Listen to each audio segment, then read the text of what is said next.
This smartwatch right here is the best selling smartwatch on Amazon right now. It got 4,500 reviews with an average of 4.5 stars, and it's the #1 bestseller product when it comes to smartwatches. And I was wondering why everyone likes the smartwatch this much. And first up, let's check out all of the features since there are quite a lot. For about €90 you can get the Nerunza P66B smartwatch. For that price you will get a built-in mic and a speaker with all of the features that come with it. First up, the voice assistant. I'm using my iPhone 13 with the smartwatch and it uses my Siri voice assistant.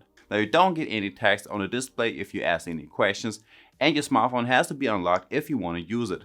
But the response time is super quick. You can ask all of your questions and just the volume isn't that loud.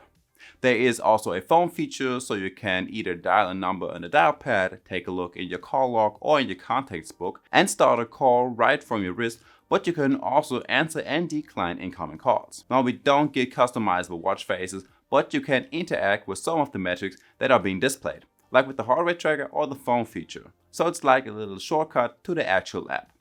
Of course, in the App Store you will find plenty more watch faces that you can use, and I think all of them are for free. You just have to take a look around since there are really a lot. On the Nerunza you can also change the appearance of the app layout. There is this grid layout which looks like the ones from Apple, and you can freely swipe around over here. You can have a box shaped one, a list type of app menu, and a few more. There are really quite a few which we not even get with high class smartwatches.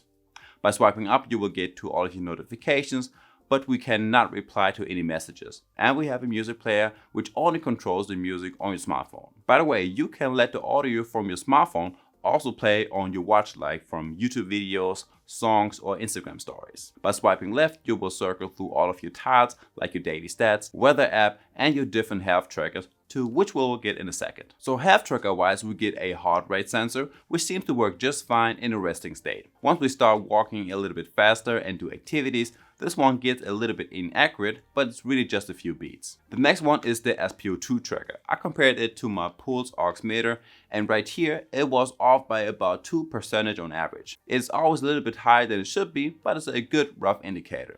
The last one is the sleep tracker. As for the sleep duration, it was very accurate, but I can tell if the sleep cycle tracking is that good too. But at least you can compare your sleep to your last week and month and see how you compare to others in your age class. Okay, now let's get over to the specs and the design. This one is very basic. It's a black square-shaped smartwatch with one physical button on the side which only turns on and off the display. We have a rather large 1.85-inch full-touch TFT display with a black rubber band with a quick release feature, so we can actually change bands anytime we want to. Also, this watch is compatible with iOS and Android smartphones and is IP68 waterproof. Now you see that we have a rather large black bezel all around the display which takes away quite a bit, and metal buckle, and a very curvy looking smartwatch with rounded edges. As for the battery life, this watch lasts quite a while. The 280 mAh battery should last about 7 days with all of your trackers running in the background and heavy usage. In the standby mode it will last a whole month, but it takes a long time to fully charge. It will take a full 2 hours until you are back to full life, but at least you only have to do it like once a week.